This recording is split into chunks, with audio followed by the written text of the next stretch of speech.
This is the Election Bureau. Hello and welcome to the Channel One Newsroom from our studios at number 5 Ola Hansen Lane at Tesano. I'm Frema Adunyame. Coming up, Majority Caucus calls for recall of Parliament amid controversy over indefinite adjournment. Constituents of Forina constituency expressed discontent with NPP for allowing Andrew Amakwesiama's uncontested candidacy. Most of the constituents are saying they don't know him because of what he did the last 4 years. Because, yes, we know this is how politics is. If you have your chance, use it. But it would have been better for the party hierarchy, the top hierarchy, to come down and solve the issue. Also coming up, Ghana police successfully locate NextGen Infraco CEO Tony Minta after abduction reports. Justine Agbenu, victim of East Legon accident, laid to rest.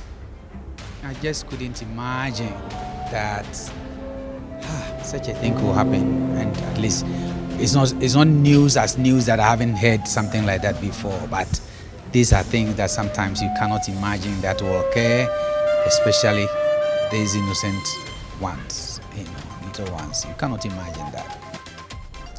In CNR business.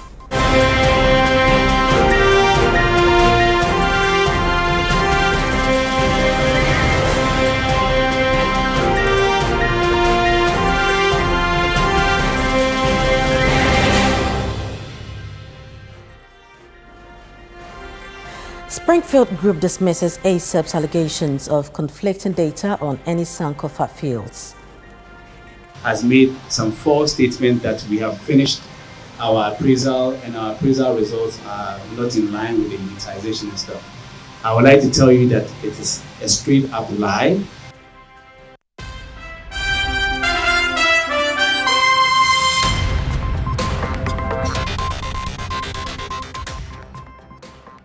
Now, thanks for joining us. In our first story, the Majority Caucus in Parliament has officially called on Speaker Alban Bagbin to reconvene the House following the indefinite adjournment of parliamentary sessions on Tuesday, October 23.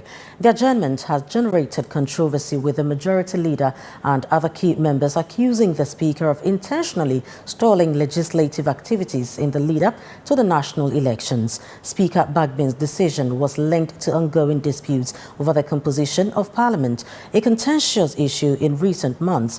Majority Leader Alexander Afenyo-Markin voiced his frustration, suggesting that the adjournment is a deliberate delay tactic. In a formal statement, the Majority Caucus urged the Speaker to summon Parliament within the constitutionally mandated 7-day period. The statement reads, "Considering the constitutional and statutory provisions cited above and the exercise of our rights as members of Parliament, we respectfully urge you to summon Parliament for a meeting within the stipulated 7-day period. We stand ready to provide any additional information or clarification that may be required and look forward to your favorable consideration of this request."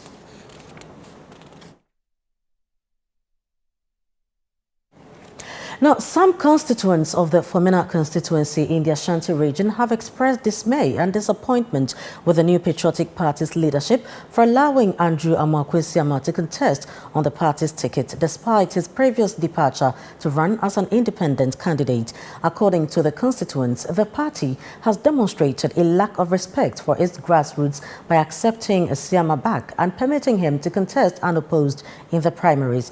They view this decision as unfortunate and are threatening to campaign against him and vote him out in the upcoming December polls. There is more in the following report by Channel One News' Doris Lonta. Frema is one of the 47 constituencies in the Ashanti region, represented in Parliament by Andrew Amakwesiama. In the 2020 elections, Andrew Amakwesiama contested and won the Frema seat as an independent candidate. Subsequently, he was nominated and elected as the second Deputy Speaker of the 8th Parliament of Ghana. Later, he declared his intentions to align and conduct business with the NPP caucus. Andrew Amokwesiama is among the 4 MPs whose seats were declared vacant by the Speaker of Parliament because of his decision to contest the 2024 elections on the ticket of the new Patriotic Party NPP. If not for the Supreme Court's ruling of a stay of execution on Parliament's decision, this would have been the second time Andrew Amokwesiama's seat was declared vacant, because in the 2020 elections, when he left his party, the New Patriotic Party, to contest as an independent candidate, his seat was declared vacant by the then Speaker of Parliament. I mean, the constituency to interact with constituents to understand their views on the recent development.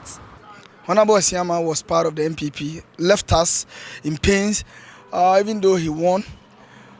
Most of the constituents are saying they don't know him because of what he did the last 4 years. Do you find it disappointing that he has been given the opportunity to contest on the ticket of the NPP? Are you disappointed with leadership? All the constituents, reception of those who support him or who supported him. Because, yes, we know this is how politics is. If you have your chance, use it. But it would have been better for the party hierarchy, the top hierarchy, to come down and solve the issue. Party mrana uko independence or free party for mrana there. You see a tiefrum enya juma. You see ama ko independent. Omo na be share kon. Chenchen tia onko on post. Nti sa decision na party ni take here no. Yanso kuro no sabi woni asiama ya agreement wo ankran formula fo ni eni hobi tuntumi nya agreement wo ankran na on fa me hye ne formula fo kon ye ne eto aba ento mo agreement no mo ya na ankran asiama on ko man ankran fo nto aba ma no ye ne won formula ha de wo twene mutan ye be si ne fom ya ha omutimi tena ho a ye be to aba no na afi no mo be ye dai omo be ye kwan nti ya ha mpuntu on hye dan ye dai enko so adanse ikura di adanse formula no but MPP former party afi yes rom say so ma anya wada ene e be sisansa e be ma president ni muma wi ni die but nya ma MP na ye dai elusu Contested as an independent candidate, and he's now going on the ticket of the NPP. Are you disappointed? I will never be disappointed, because at the end of the day, politics is about development, and what he did has really brought about development. I'm not saying it's a good thing or a bad thing, but looking from where I'm coming from, what he did has brought development in Forina constituency, and then we can't say it's a bad thing or I will be disappointed about anything. So can you pinpoint some of the things he did that you feel he's done so well that he deserves? Just right beside me is the police quarters that he's building, personally, from his own pocket, not funded by government or anything, for Forina. You look at the street in Forina, he's constructing them from Chiaboso to Akokere, a beautiful road done for the first time. So there's a whole lot of development across the constituency that we can talk about. Nkofoki can say oko independent awasabe joining NPP no. Omuni nje hunti omuntu abane manu eno so mo fa de say. Me ni say oko independent obe joining NPP no. So the party no constitution no we book mo no so we be call independent e wa so twe de ma no but e nyina nso ani tua say yewura Asiama okọ parliament no or the independent na call there, but adwuma wa kwa no ho nyina no MPP no aye there ma no. Meanwhile, the first deputy speaker and MP for Bekwai, Joseph Oseiwusu, has described the recent happening in Parliament as unfortunate and disappointing. Let me say that I'm disappointed in the 8th Parliament, generally. I said it the other time that we have done very little in legislation. You can just take the number of laws and smaller legislations we have done. We've wasted so much time on inconsequential things, inconsequential matters. Our main job is making laws. I'd go and take the number of laws we have made in the last 4 years and compare with the other parliaments. And you see that the 8th Parliament has been the least. It's been full of controversy. There are mixed reactions in the Forina constituency regarding the NPP's parliamentary candidate Andrew Amakun Esiama. While some are excited and rallying behind him, others express disappointment over his previous departure from the new Patriotic Party and subsequent return to contest on the ticket of the party, prompting their decision to consider voting against him in the 2024 elections. Reporting for ChannelOne News, I'm Doris Lonta, Adansi Dompase, Ashanti Region. The new Patriotic Party NPP is alleging that recent events in Parliament, particularly the Speaker's declaration of 4 vacancies, have sparked controversy regarding majority status as part of a grand plan devised by the National Democratic Congress (NDC) to secure victory in the 2024 elections. Now, according to the NPP, a purported document titled "Winning the 2024 Elections and Beyond: A Comprehensive NDC Strategy" aims to leverage the party's near majority status in Parliament to obstruct government business with the Speaker's assistance. The NPP's Director of Communications, Richard Ahiagba, addressed these claims during a press conference today. This strategy the NDC has operated with since 2021 is on full display with what is happening in Parliament. So you have a situation where the NDC, for some odd reason, decides that it wants to be majority. And so therefore, in partnership with Speaker is actively aiding that seeming coup d'etat by the NDC in Parliament. But the point that ought to be made is that this is not an isolated incident. This is part of a coordinated effort by their own design outlined in this book to ensure that they use every means available to them, fair or foul, to affect, to disrupt, and obstruct government business. The NDC has resolved to capture political power, even if it means Ghana's economy going up in flames. Now, in some other news, the Ghana Police Service has successfully located the Chief Executive Officer of NextGen Infraco, Tony Minta, after reports of his abduction by unidentified individuals at the National Communications Authority (NCA) premises in Accra. In a statement, the police confirmed that more details will be provided soon. Earlier, the police informed the public that investigations were underway to uncover the circumstances surrounding Mr. Minta's alleged abduction. NextGen Infraco, the company managing Ghana's transition to the 5G spectrum, expressed gratitude to the police for their swift response and to the public for their cooperation. A portion of the company's statement reads, "We are pleased to inform the public that Mr. Minta has been located and is safe. We also want to extend our appreciation to the general public for their support and cooperation during this time. Your vigilance and assistance were invaluable. Thank you once again to the authorities and the public for your continued efforts."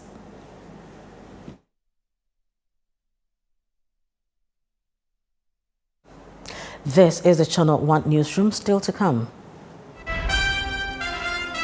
Justine Agbenu, victim of East Legon accident, laid to rest.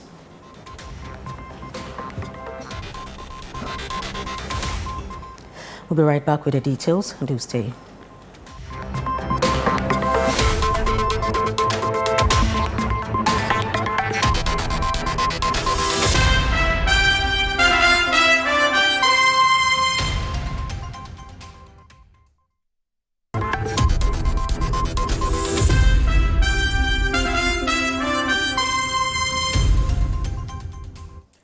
Hello again. Justine Agbenu, one of the victims of the tragic East Legon accident, has been laid to rest. Justine, along with her friend Mame Jumo Boateng, lost their lives in a fatal car crash on Saturday, October 12, while returning home from a party. The burial mass took place on Wednesday morning at Christ the King Catholic Church, where family, friends, and community members gathered to pay their respect. Accusations was there and has this report. Or in a different life, or where I record. I mean, he was Adam.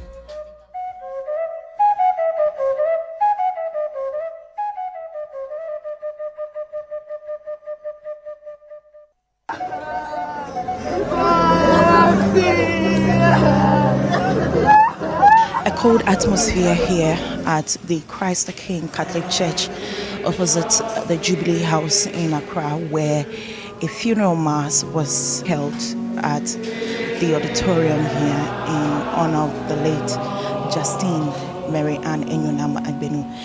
She's a 12-year-old who died in that accident that happened last week at East Legon, together with her friend Mameya Jumo. Now, what we know is that the two girls were on their way from a birthday party they attended when that incident occurred.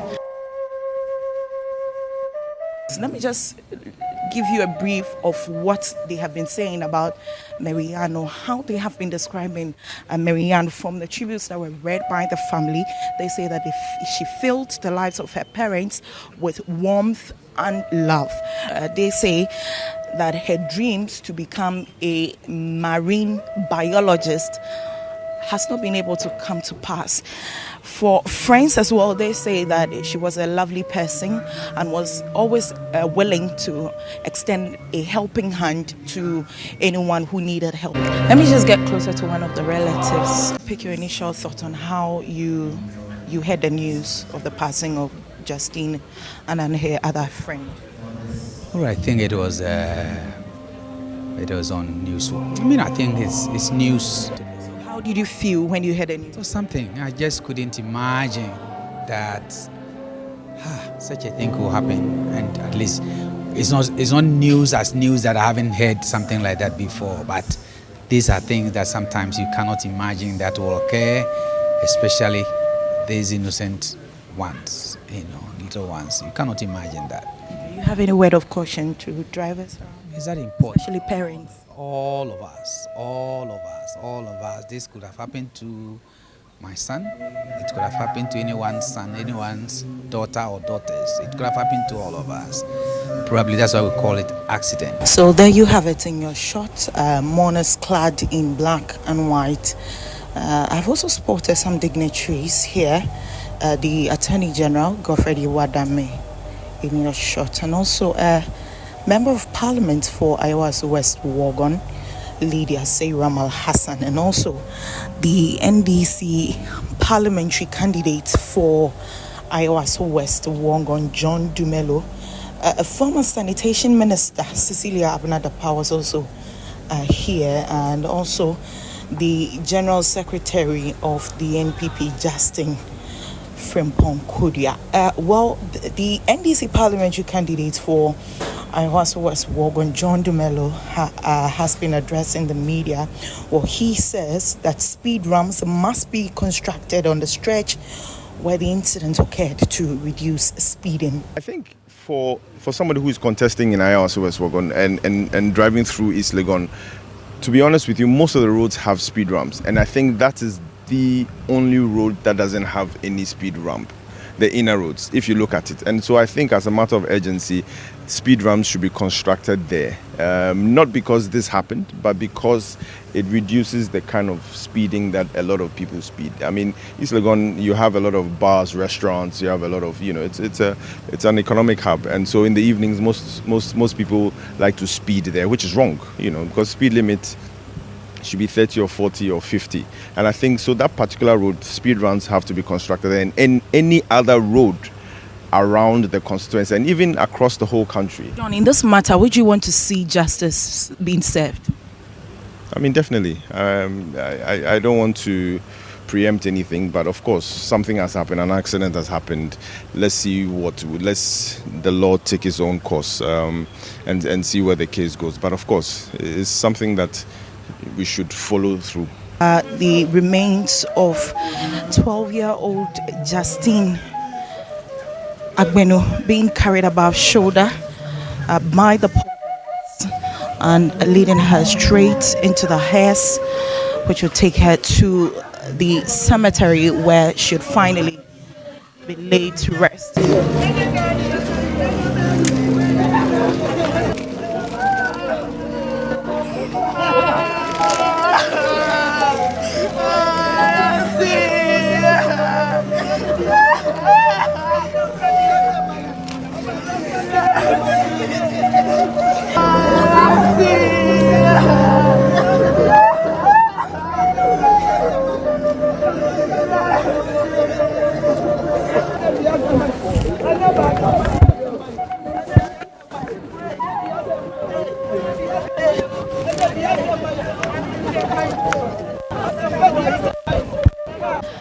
committal was held, that is the final farewell to the deceased Justin, from a party to the grave. That is how their lives have ended.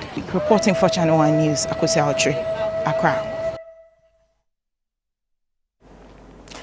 May their souls find eternal rest. Now in some other news, the High Court in Accra has instructed the Office of the Special Prosecutor OSP to provide investigation, caution and charge statements taken from Cecilia Daa and her husband to Patience Butchie, the house help, who is the first accused in the ongoing criminal trial concerning the alleged theft of significant sums from the former sanitation minister's residence. This ruling follows an application by Butchie for access to the investigation caution statements, charge statements and recordings of interviews conducted with Daa and her husband during the OSP's investigations. ChannelOne News' Hansen Ajiman reports. Patience Butchie's lawyers had initially sought these documents from the OSP under the Right to Information RTI law. However, the OSP declined the request, citing exemptions under the RTI Act. In response, Butchie's legal team filed a motion with the High Court to compel the OSP to comply. The OSP opposed this motion, arguing that the court's jurisdiction had not been properly invoked and that the application was made prematurely. In addressing these objections, Justice Marie-Louise Simmons explained that the court possesses inherent powers to grant such requests. She emphasized that the application was valid under Article 19(2)(e) and (g) of the 1992 Constitution. Justice Simmons reiterated the necessity of providing the accused with all relevant documents to support their defense. The judge acknowledged that the investigations initiated by the OSP were in fact triggered by the first accused's arrest and arraignment. Consequently, she ordered the OSP to provide Butchie with the investigation and caution statements of Cecilia Daa and her husband.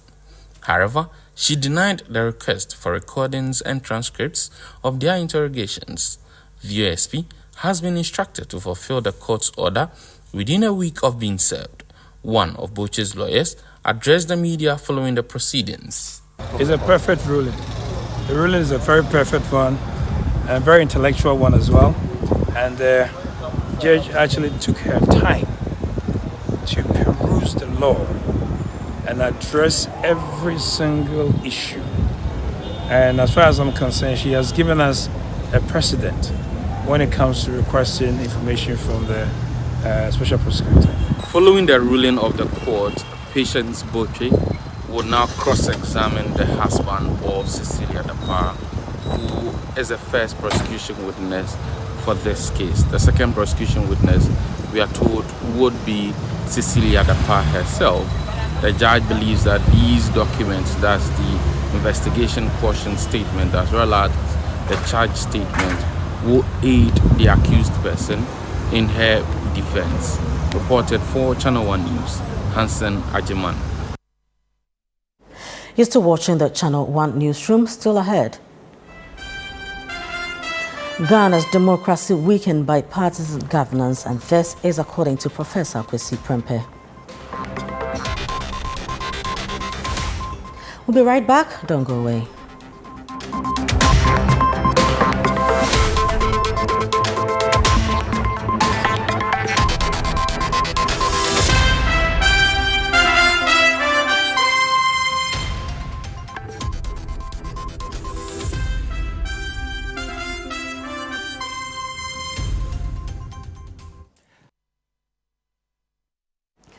Hello again. The Executive Director of the Center for Democratic Development, CDD Ghana, Professor Henry Kwesi Prempeh, has voiced his disapproval of the Electoral Commission's EC's decision to approve 13 candidates for the upcoming 2024 presidential election. Speaking at a lecture commemorating the late legal luminary Akoto Ampao, he raised concerns about the integrity of the electoral process and suggested that some candidates may be proxies for the new Patriotic Party NPP and the National Democratic Congress NDC. ChannelOne News' Fauzu Masawudu has more in the following report.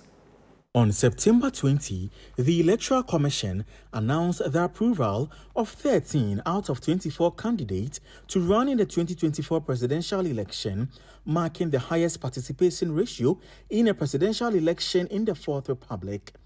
Professor Prempe argued that the number could have been lower had the EC been more rigorous in the approval process. There are 13 or so people on the ballot. I think if the Electoral Commission was more diligent and scrupulous, there would be fewer.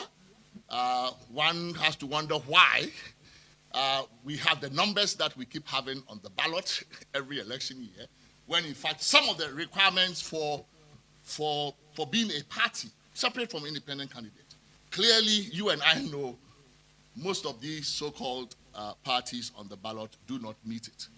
But there is folklore about why it is that they are on the ballot.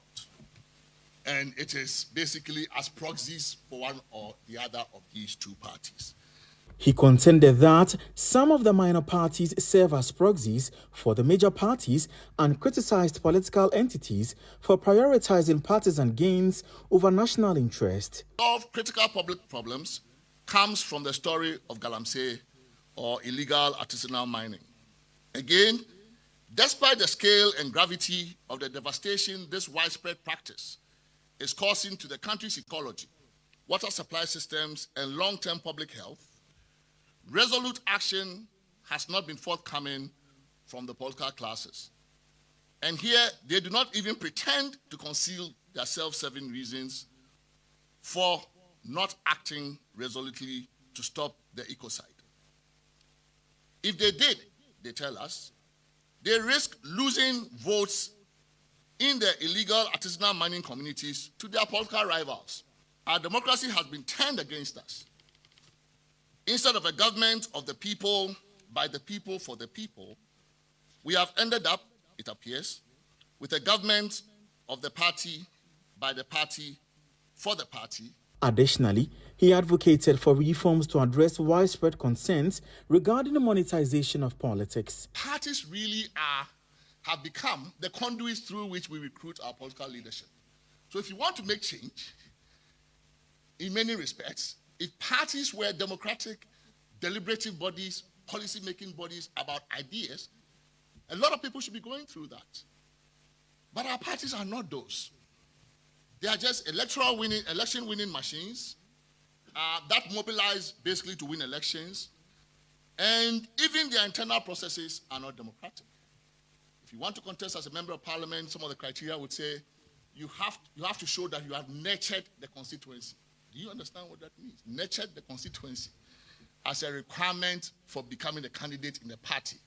It means you must have spent money in the preceding 4 years taking care of the party executives and the gatekeepers who are going to make it possible for you to become a candidate. As campaign activities intensify in the lead-up to the December 7 elections, Suleiman Abrahima, Executive Director of the Media Foundation for West Africa, urged political actors to exercise caution in their statements, particularly during media engagements. For example, at the Media Foundation, every election period, we do monitor, commentary in the media, how people are using language and so on and so forth. And we've gotten to a point where the people you name and shame are proud to use your report as their claim to fame. To basically say, look, we are the people fighting for our party, and look, our names are out there. I think that's where we've gotten to, where even though we have a multiplicity of media organizations, it's not about the issues, it's about, insult, attacks, and what people think can help them gain traction within their media ecosystem. As the 2024 general election inches closer, calls have intensified for the need to move towards a nationalistic approach other than a partisanship approach in strengthening the country's democracy. For ChannelOne News, my name is Fauzu Masaudu. The National Commission on Civic Education, NCCE, has revealed that education, employment and health are once again the top concerns of voters, marking the second consecutive time these issues have emerged as priorities. The research also highlights a significant decline in public confidence in Ghana's electoral system. ChannelOne News' Shiba Arapat Benin has more in this report. With less than 50 days to the 2024 general election, anticipation is rising among stakeholders and the electorate. In light of this, the NCCE has launched its report on matters of concern to the Ghanaian voter. The report shows that education, employment and health are the primary concerns for voters. Notably, employment emerged as a top priority for young voters, many of whom are advocating for increased job opportunities and the construction of factories. Study respondents wants the next government to address challenges associated with the free SHS policy. That is the topmost concern: education, employment, and health. These are featured consistently in our studies as key areas of concern. And this calls for strengthening and addressing bottlenecks in the implementation of interventions. During a panel discussion, stakeholders deliberated on why other pressing issues such as corruption and ethnicity were not prioritized by voters. The economy, jobs, education, you feel the impact more immediately. So if I cannot get my child into school, if I go to a health center and I cannot get quality health care, I feel its impact more immediately. So I can understand why those issues would rise to the top compared to the issue of corruption.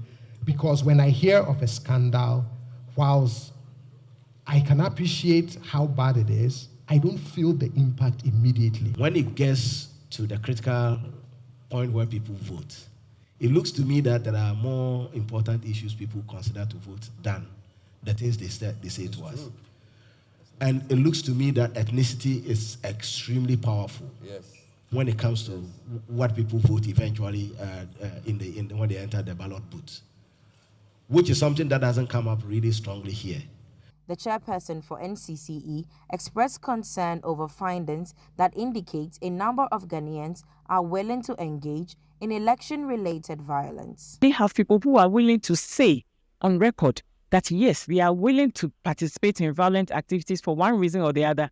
Should be a great source of worry to all well-meaning Ghanaians. And as a people, we should work together to ensure that we build confidence in the systems that have been set up for governance, so that people will not feel compelled to take that course of action. The research reports launched by the National Commission for Civic Education has revealed that education, employment and health are the top major concerns for Ghanaians ahead of the 2024 general election. In education, many Ghanaians are calling for the concerns or the challenges that have arisen so far with the free senior high school policy to be addressed. Also interesting is that public confidence in electoral systems here in Ghana has reduced drastically from 2020 to this year. Reporting for Channel One News, my name is Sheba Arbabenin.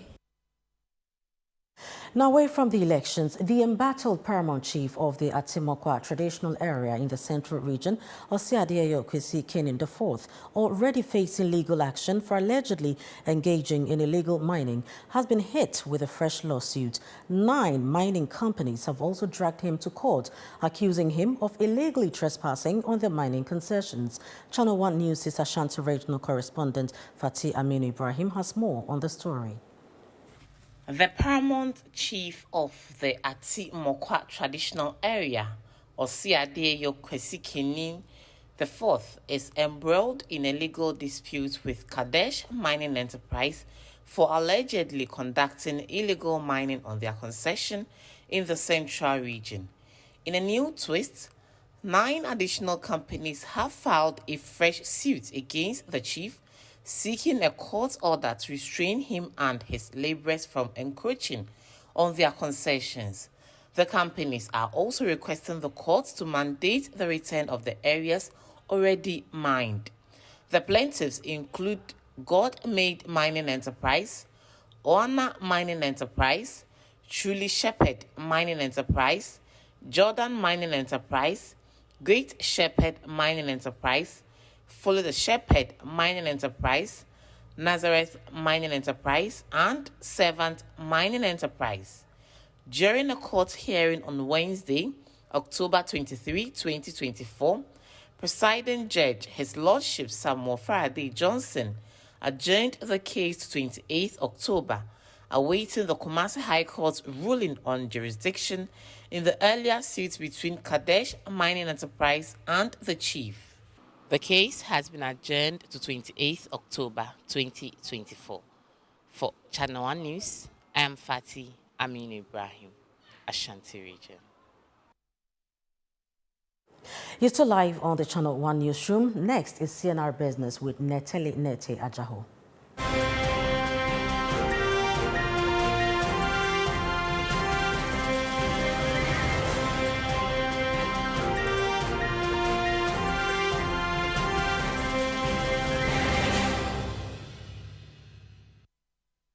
CNR Business is brought to you by MTN.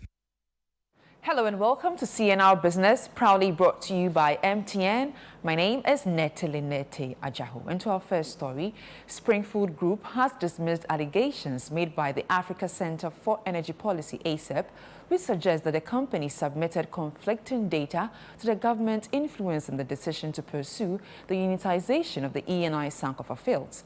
According to the company, the claims are baseless. My colleague Emmanuel Opong has more in this report. Following the arbitrary tribunal ruling on the unitization dispute, the partners involved in the West Cape 3 Points Block 2 offshore project, that is Ghanaian oil producer Springfield, and ENI were directed by the Petroleum Commission to submit and conduct an appraisal program in line with the petroleum agreement. However, this has raised concerns among some stakeholders in the sector. Addressing the media, Springfield's chief executive, Kevin Autry, clarified these issues. Opportunity to touch on a false statement which came to our attention yesterday. For whatever the reasons are, I think a gentleman called Ben Boache with ACEP has made some false statement that we have finished our appraisal and our appraisal results are not in line with the unitization and stuff. I would like to tell you that it is a straight up lie. There's no such evidence. There is no such evidence. The rig just got to Ghana a few days ago. He haven't even gotten to anywhere. We just started, mobilizing and doing the work. So I'd like the media to know that this is a lie. He has no evidence supporting his claim. I understand that the lawyers are actually writing to him to apologize and rescind his statement.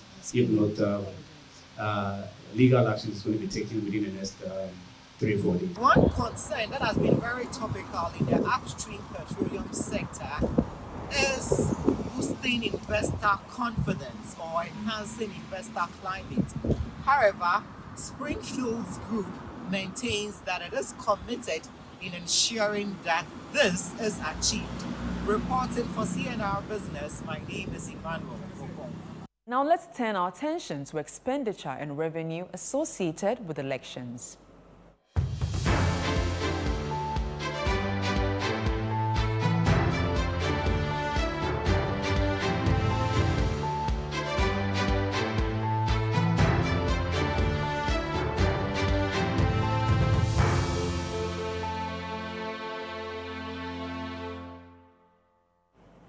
Today, we examine the advertising industry. As political campaigns heat up ahead of the upcoming elections, parties and candidates are exploring various advertising platforms to reach voters. But with each medium, that is radio, TV, print, and social media, comes different costs and considerations, raising questions about which channels offer the most value for political messaging. There's more in the following report by my colleague Emmanuel Opong. Checks by CNR Business across several media houses which opted for anonymity reveal that political parties are now required to budget an average of 500,000 Ghana cedis to run advertisement on TV or radio for a 3-month campaign period. This cost, however, varies depending on the type of ad placement, including jingles, live presenter mentions, crawlers, logo displays, squeeze bags, and the emergent trend of newsmanship. The frequency and airtime of the ads also significantly influence pricing. The Advertising Association of Ghana downplays this rate, highlighting that political party and candidates may actually be paying more when factoring all stages of advertising, from market research to execution. It's difficult to come up with an estimate, but from our experience and what we have seen over the past, I think that, you know, any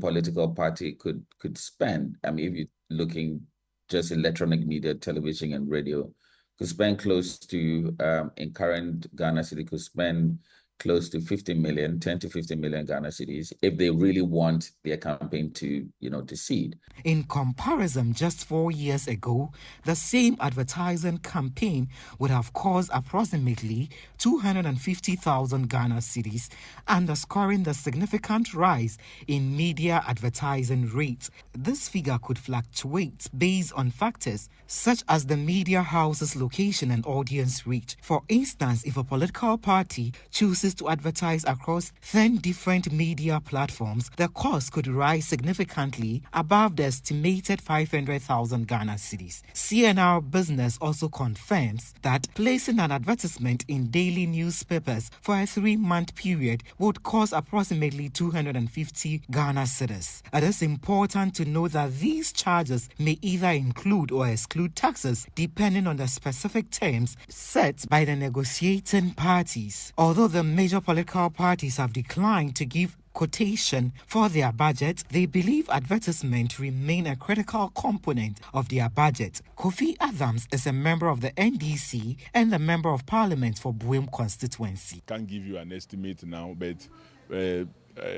advertising is key in every elections. Advertising is key. Your messaging must go down to the people. So it mostly takes a chunk of your budget. It takes a chunk of your budget because your message, campaigning is about messaging. And if you have a good message and it doesn't get to the people, then you better not be in a contest. So you have to spend as much as possible to make sure that your message reaches the people. Enoka Fuaka is a member of the new Patriotic Party's communication team, and he shares similar thoughts. In every occasion, advertising or marketing plays a significant role, and even in the corporate circles, everyone who understands marketing will tell you that marketing should be about it should be more than 10% of your entire allocations of it, because that is where you sell your ideas, or that is through that medium that your consumers will have the opportunity of getting engaged or getting in touch with the product you are selling. And certainly we have made adequate provisions. The Advertising Association of Ghana is urging all political parties to prioritize local agencies for their campaigns. I would also say that because you know, there are several reasons why anyone would want to choose a supplier from outside of the country. I'm an advocate for all brands and you know, for all persons who desire to advertise in this country to use, you know, local agencies and local suppliers and local vendors, because we do have the capacity. Just as consumers are persuaded by commercial advertisements, political actors and political candidates are prepared to invest heavily in commercial ads. But the question on the minds of most people is, will this garner them the votes they need to win the elections? Reporting for CNR Business, my name is Emmanuel. And that's all for CNR Business. It was proudly brought to you by MTN. My name is Nete Ajaho.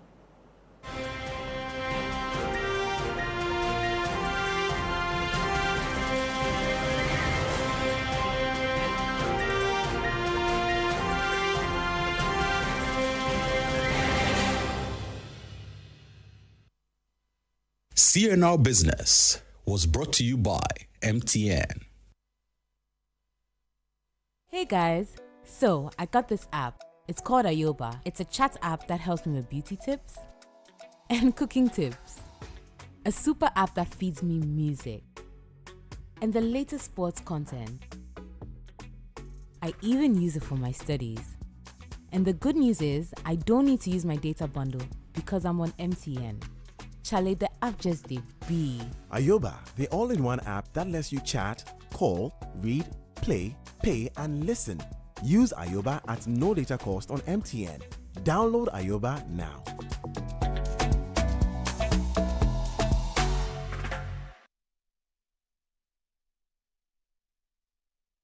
And this is where we part company, but before we go, here's a look again at our top stories. Majority caucus calls for recall of Parliament amid controversy over indefinite adjournment. Constituents of Forina constituency expressed discontent with NPP for allowing Adunyame uncontested candidacy. Ghana police successfully locate NextGen Infraco CEO Tony Minter after abduction reports. And Justine Agbenu, victim of East Legon accident, laid to rest.